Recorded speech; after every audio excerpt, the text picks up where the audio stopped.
La batalla del acero en México entre los chinos y los mexicanos. ¿Competencia desleal o proteccionismo?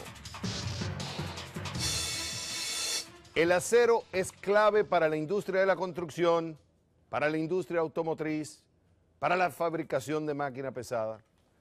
La producción mundial del acero cerró en el 2014 con un crecimiento de un 1% interanual hasta alcanzar una cifra récord de 1,6 millones de toneladas. Perdón, 1.665 millones de toneladas, quise decir.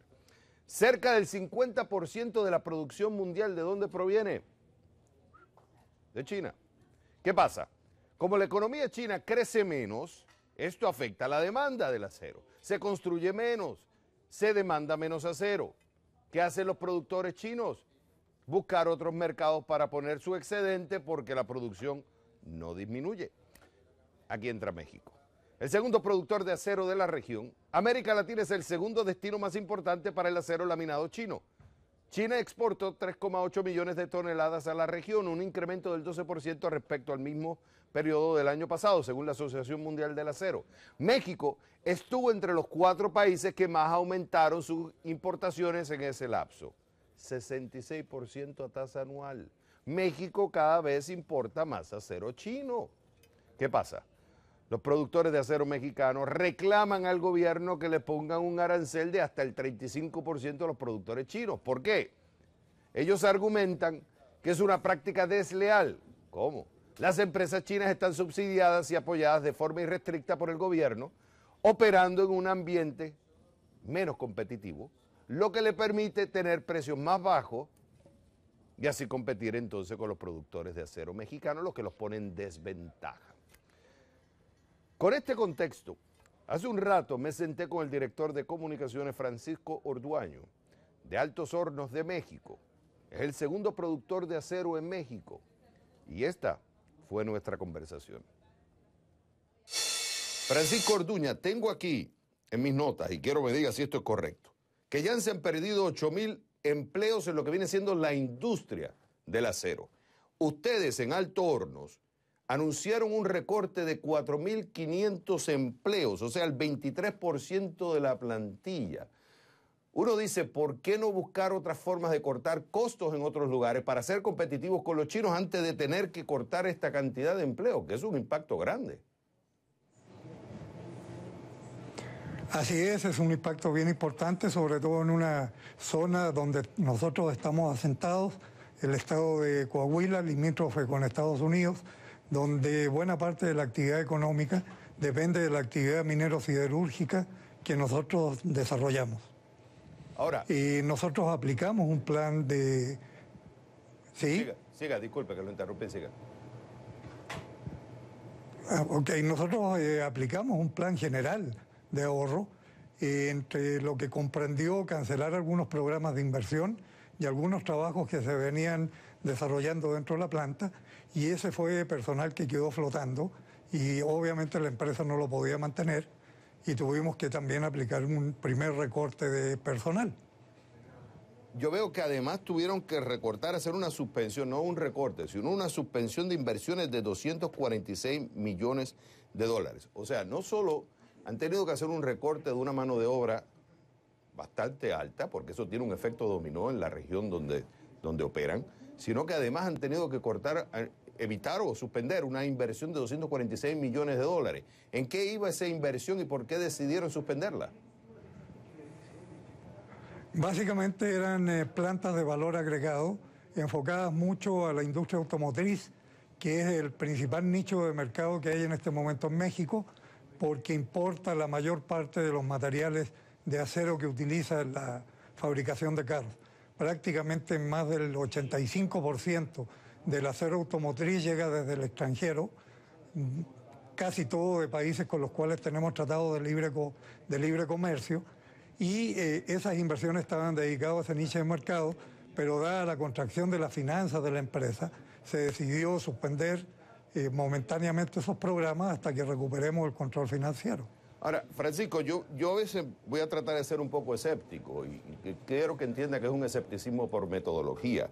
Lo primero que uno piensa es que más le sale al mexicano ser proteccionista, o sea, protegerse de la competencia, porque uno dice, bueno, primero, no hay un acuerdo comercial con China, por tanto, el acero que está entrando de China es ilegal. O sea, ¿cómo puede ser que ese acero tantas cantidades pueda crear un efecto en ustedes? ¿No será que ha habido una caída en la demanda debido a que la producción, por ejemplo, de construcción ha habido una disminución a nivel mundial? Por tanto, hay un excedente de acero en el mercado, no necesariamente por culpa de China, son cuestiones naturales del mercado.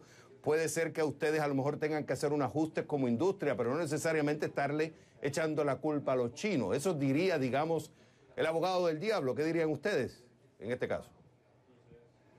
Bueno, yo soy el ángel y realmente México es en este momento una economía muy estable, ha tenido crecimiento, la demanda de acero no se ha reducido y es un país con las fronteras totalmente abiertas. En el caso siderúrgico, más que en muchos otros rubros industriales, nosotros trabajamos desde hace muchos años con arancel cero. Estamos abiertos no solo los países con tratados de libre comercio, México tiene tratado con 50 países de libre comercio, estamos también abiertos a los países que no tenemos tratados de libre comercio.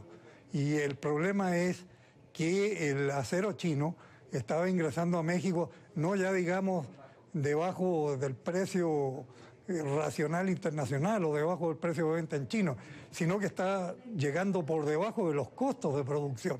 Entonces, es muy difícil que cualquier industria pueda competir en esas condiciones.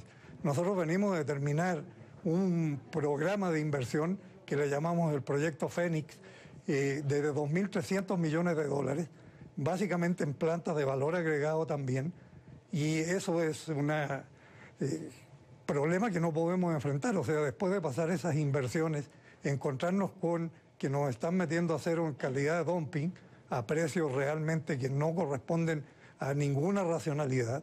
Bueno, por eso pedimos la protección, pero México no es un país proteccionista, ni mucho menos.